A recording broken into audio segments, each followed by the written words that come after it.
안녕하세요. 오늘 여러분이 보내주신 마태복음 11장 28절에서 30절 말씀을 중심으로 어떻게 하면 이 고단한 세상에서 진정한 안식을 찾을 수 있을까? 이 주제로 좀 깊이 들어가 보려고 합니다. 네, 보내주신 자료들을 보니까 이게 그냥 성경 구절 해설이 아니라 우리의 실제 고민하고 아주 깊게 연결되어 있더라고요. 맞아요. 그 피상적인 휴식, 그런 걸 넘어서 삶의 근본적인 무게에서 오는 자유, 진짜 쉼에 대한 갈망이 느껴졌어요. 그렇죠. 이 말씀들이 여러분 일상에 어떻게 실제적인 위로와 힘이 될 수 있을지 그 연결고리를 한번 찾아보는 시간이 되면 좋겠습니다. 네.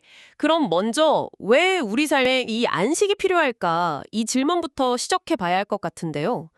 자료에 보니까 시편 90편 10절을 인용하면서 인생이 수고와 슬픔뿐이라고 하잖아요. 네, 그렇죠. 그 원인을 창세기 아담의 범죄 이후에 땅이 저주받고 수고해야 먹고 살게 된 것에서 찾더라고요. 원래 하나님의 계획은 창조 후에 안식이었는데 말이죠. 맞습니다. 그 결과로 우리가 여러 면에서 안식을 누리지 못하고 있다는 거죠. 보내주신 메모에도 있었지만 첫째가 그 죽음과 질병에 대한 근원적인 두려움. 네. 영생을 믿는다고 해도 죽음에 이르는 과정의 고통이라든지 남겨질 가족 걱정 때문에 마음이 편치 않죠. 그 998834 소막 이야기 하셨잖아요. 99세까지 팔팔하게 살다가 3일 앓고 죽는 거. 근데 현실은 그게 아니니까요. 그렇죠. 참 현실적인 두려움이죠. 그리고 두 번째는 역시 경제적인 문제, 이 삶의 무게. 요즘 금수저, 흙수저 이런 얘기처럼 아무리 노력해도 넘기 힘든 벽 앞에서 좌절감을 느끼고 계속 쉬지 못하고 일하게 되잖아요. 네, 보내주신 글 중에 따님 직장 동료 얘기도 있었는데 누구는 정말 간절해도 일자리를 잃고 또 누구는 쉽게 사업을 시작하고 이런 현실이 참 마음을 무겁게 한다 이런 내용이었죠. 맞아요. 거기서 오는 상대적 박탈감, 무력감 이런 것도 안식을 방해하는 큰 요인이라고 짚어주셨더라고요. 네.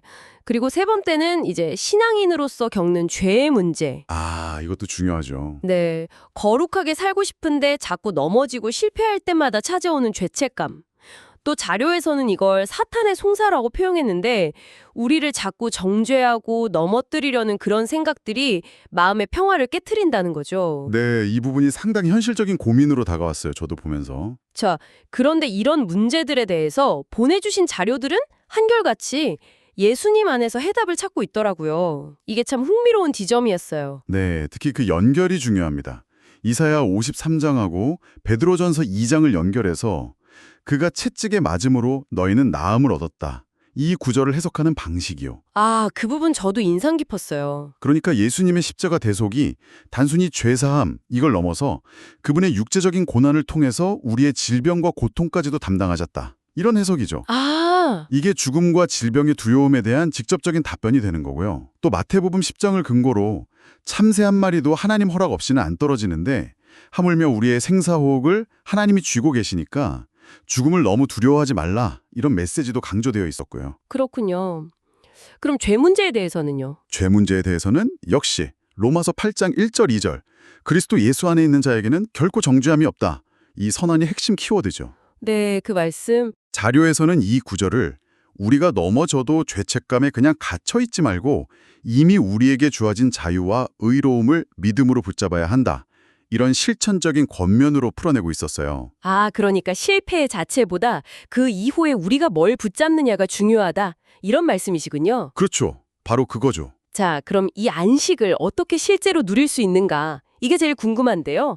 마태복음 11장 본문 분석을 통해서 세 가지 구체적인 행동을 제시하고 있더라고요. 네. 첫째가 내게로 오라입니다. 이게 그냥 교회 가거나 기도하는 행위 이걸 넘어서요. 자료에 나온 한나의 예처럼 마음속 깊은 고민, 원통함까지 솔직하게 하나님께 아뢰는 것. 정직한 소통이죠. 내 문제를 내가 끌어안고 끙끙대는 게 아니라 그냥 다 내어놓는 거군요. 네, 맞습니다. 그분 앞에 내려놓는 거죠. 그리고 두 번째는 나의 멍에를 메고 여기서 좀 재미있는 전환이 일어나던데요. 내 무거운 짐을 내려놓으면 주님께서 당신의 멍에, 그러니까 가볍고 쉬운 멍에를 대신 지라고 하신다는 거잖아요. 맞아요. 시편 68편 19절 날마다 우리 짐을 지시는 주. 이 말씀하고 연결해서 이제 내 짐이 주님의 책임이 되었다. 이런 관점을 제시하죠. 아하. 룻기에서 나오미가 룻에게 보아스가 일을 해결할 때까지 가만히 앉아 있으라고 조언한 것처럼 이제는 내가 애쓰는 게 아니라 주님이 일하시도록 믿고 맡기는 단계다. 이런 해석이 눈에 띄더라고요. 아하. 주님이 일하실 차례다. 이거네요. 네. 그리고 셋째는 내게 배우라입니다. 배우라. 네. 안식이 그냥 아무것도 안 하고 가만히 있는 그런 수동적인 멈춤이 아니라 주님과 동행하면서 그분의 인도하심을 따르는 능동적인 배움의 과정이라는 점을 강조해요. 배움의 과정이요? 네. 마치 경험 많은 소가 좀 미숙한 소하고 멍에를 같이 메고 이끌어 가듯이 주님이 이끄시는 대로 순종하면서 따라갈 때 진짜 자유와 쉼을 경험한다는 거죠. 아. 휴식의 정의가 사람마다 다르잖아요. 누구한테는 등산이 휴식인데 누구한테는 노동일 수 있고 그런 것처럼 주님 안에서의 활동 자체가 참된 안식이 될 수 있다. 이런 통찰입니다. 와, 그렇군요. 안식이 그냥 쉰다는 게 아니라 배우는 과정이라는 게 참 새롭게 다가오네요. 근데 여전히 현실은 좀 힘들잖아요. 그렇죠. 자료에서도 뭐 전쟁 소식이나 국내 여러 문제들, 또 개인적인 실언들, 예를 들어 그 경매 문제 겪고 나서 공장 화재까지 겪으신 형제분 이야기? 그거 참 마음 아프더라고요.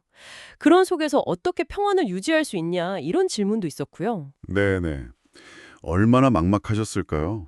바로 그 지점에서 결과를 아는 믿음의 중요성이 나오는 겁니다. 결과를 아는 믿음이요? 네. 비유하자면 스포츠 경기 결과를 미리 알고 재방송 보는 거랑 비슷해요. 중간에 막 지고 있어도 어차피 이길 거 아니까 조급해하지 않잖아요.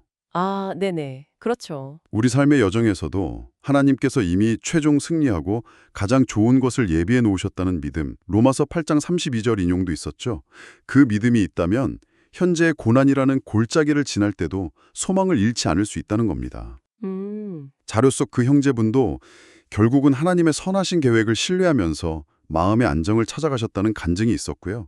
이게 이걸 뒷받침하는 거죠. 마치 야구의 9회 말 역전처럼 하나님의 때에 반드시 좋은 결말을 주실 거라는 신뢰. 아, 결국은 그 신뢰가 평안으로 이뤄지는 거군요. 그렇습니다. 진정한 안식이라는 게 문제가 아예 없는 상태가 아니라 내 힘으로는 해결할 수 없는 그 문제들을 주님께 정직하게 가져가고 네.